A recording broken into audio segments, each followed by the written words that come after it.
The Megaman franchise has been a big part of my life for as long as I can remember, including this YouTube channel of mine. If anything else, this channel alone should make it pretty obvious that I'm a big fan of the series.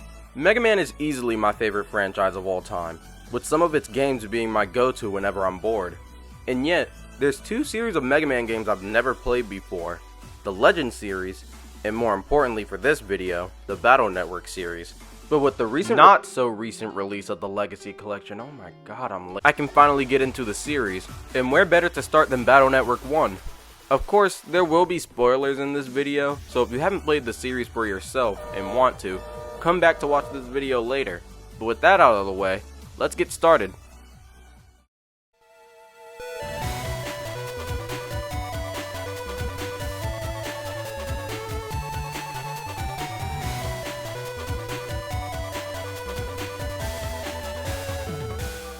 Megaman Battle Network, or Rockman EXE as it's known in Japan, was initially released on the Game Boy Advance on March 21st, 2001, later being released in America and Europe later down the year. Development was handled by Capcom Production Studio 2, the same team behind the Legend series. While the game originally started development as a horror game of all things, eventually, the dev team would capitalize on the popularity of card games at the time, games like Yu-Gi-Oh! And the Pokemon TCG, combining it with Capcom's Blue Bomber. We followed the duo of Lan Hikari, an 11-year-old kid in the 5th grade, and his Net Navi, a personal AI that he can use to surf the net, Megaman EXE. Recently, the peaceful age has been disturbed by a criminal organization called WWW, who's been terrorizing the net as they search for 4 super programs, one of which being hidden in Lan's oven. To retrieve the program, Mr. Match, a member of the WWW, disguises himself as a repairman and plants his Net Nappy Fireman EXE into the oven. This causes the oven to malfunction, forcing Lan to jack in and operate Mega Man in hopes of repairing it. But even after defeating Fireman and repairing the oven, Mr. Match still gets away with the program, ending Lan's first encounter with the organization. For the most part, the story follows an episodic structure that kinda goes something like this. Lan is having a normal day, whether it's him at school, shopping for a friend, you get the idea. Until suddenly, one of the World 3 members unfold their schemes, leaving it up to Lan and Mega Man to stop them. And then, a brief time skip later, and it happens all over again. It's not that I don't like the story structure, it's just something I noticed, and it's not like that's all the story has to offer. For example, Dr. Freud's a character I didn't think would serve much purpose after you rescue his son, but he actually lends his support for the rest of the game, getting you into an official Net Battler mailing system, giving you a key that's able to unlock World 3 barriers, and even helping you during the final push of defeating World 3.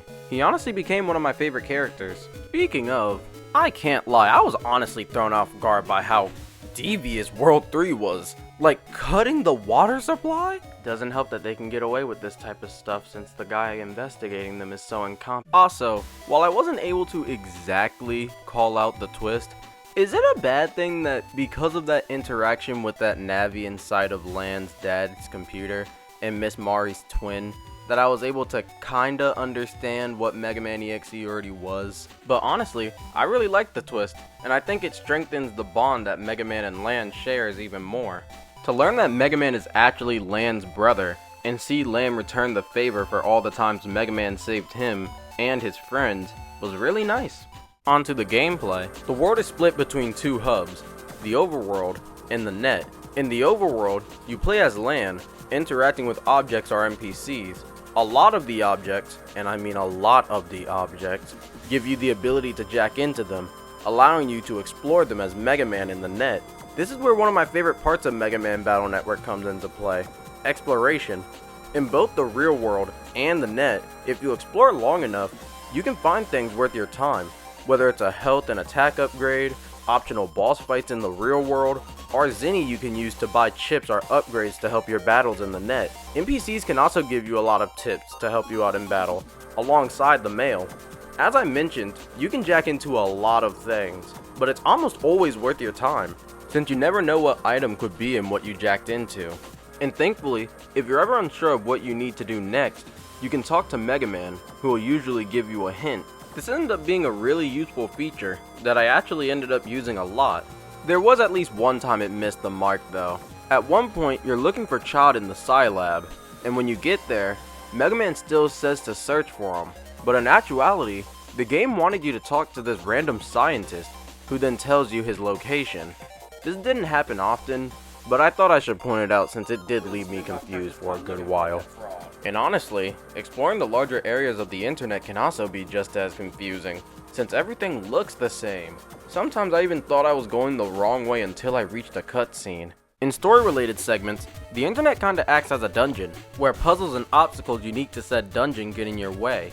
Almost every single dungeon was really fun to explore, and the puzzles, while nothing crazy, were still fun enough to keep me engaged.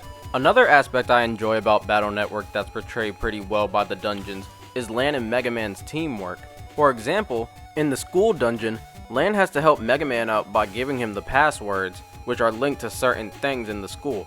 Yeah, I wasn't gonna run through the school and count the door. And in gameplay, Lan is the one operating Megaman, making them an amazing duo, unlike a certain bum in his net navy. But man, the power plant dungeon was by far the worst point in the game. The battery puzzles were just trial and error, and eventually, I just started holding down random directions to go through the invisible roads. I tried going my entire playthrough blind, but the power plant made me crack. Oh, and it's hilarious how they put the robots to refill your batteries really far away so that you're more likely to get into a fight. Speaking of which, while exploring the net, you may throw out the word may. You will get interrupted by viruses. And this is where the core gameplay stems from, virus busting. Before I get to that though, good lord the encounter rate is insane. In fact, I'm not even gonna say anything to prove my point. I'll let this clip do it for me.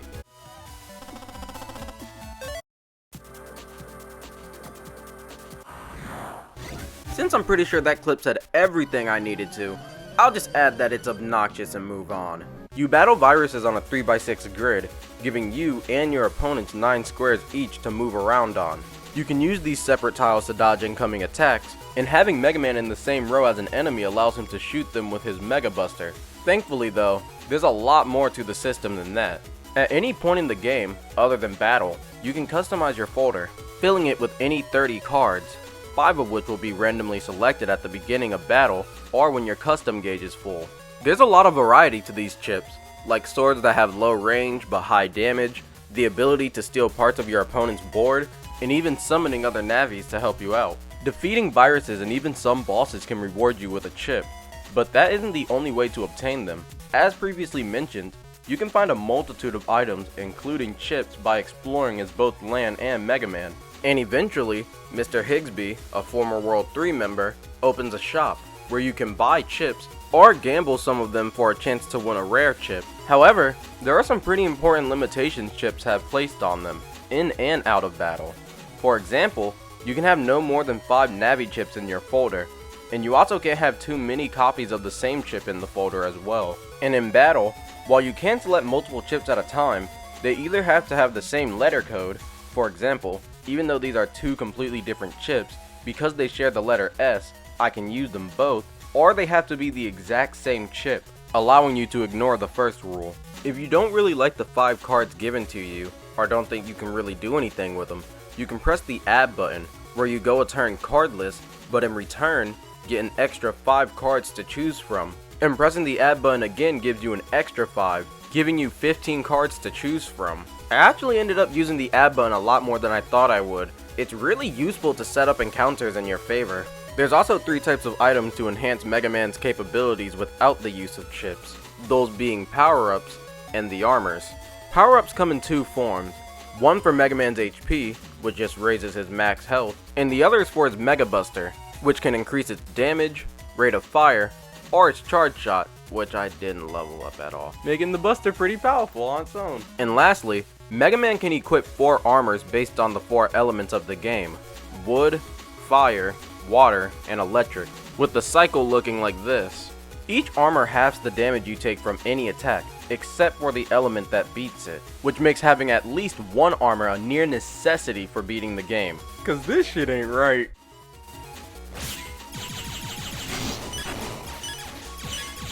Yet even then, I only found the wood armor, so fighting fire-based enemies was actually kinda difficult.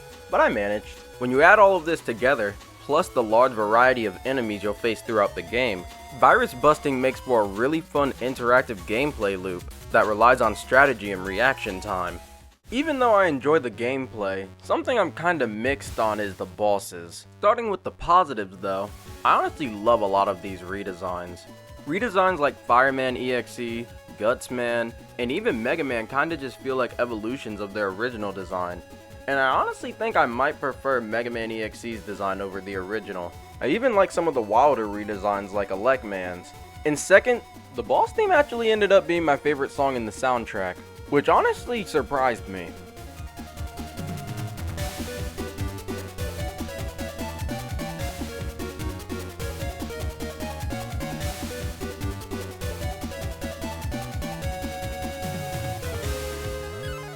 My biggest problem with the bosses is the difficulty, or I guess the lack of difficulty. While every boss has more health and a more fleshed out kit than your typical virus, a lot of them are just too easy to take out. And of course, I'm not talking about early game bosses that have to be easy to ease the player in. No, I'm talking about bosses like Proto Man. His fights are painfully simple.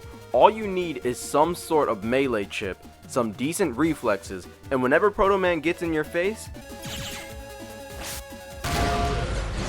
and with the Buster Sword, this fight is completely mindless. And this fraud said that he didn't make a single mistake. Bro, if this is what an official net battler looks like, no wonder World 3 is able to do as they please. Sorry with a capital S. That makes 2 for 2 for having the worst boss fight in the series, Proto Man. I don't know if it was on purpose or not, but I honestly found some of the optional bosses to be the most difficult and fun fights, like Sharkman and Woodman.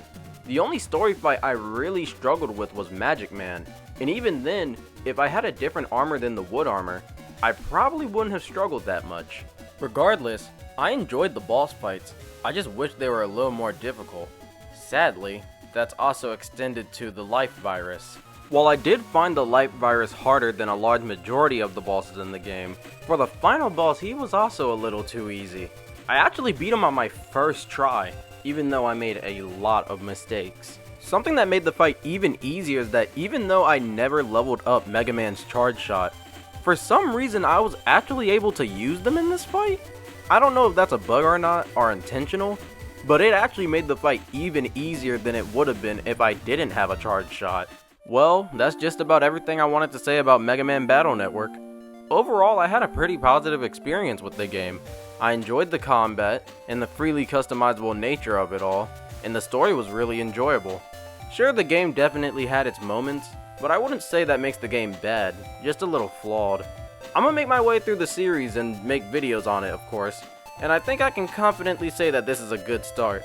Thank you all so much for watching, and even if it's a little bit late, I can't believe we're at 4,100 subscribers. I genuinely cannot believe how fast this channel has grown in these past 2 years. Y'all have already broken my expectations for how far I thought this channel could go. Thank you guys so much.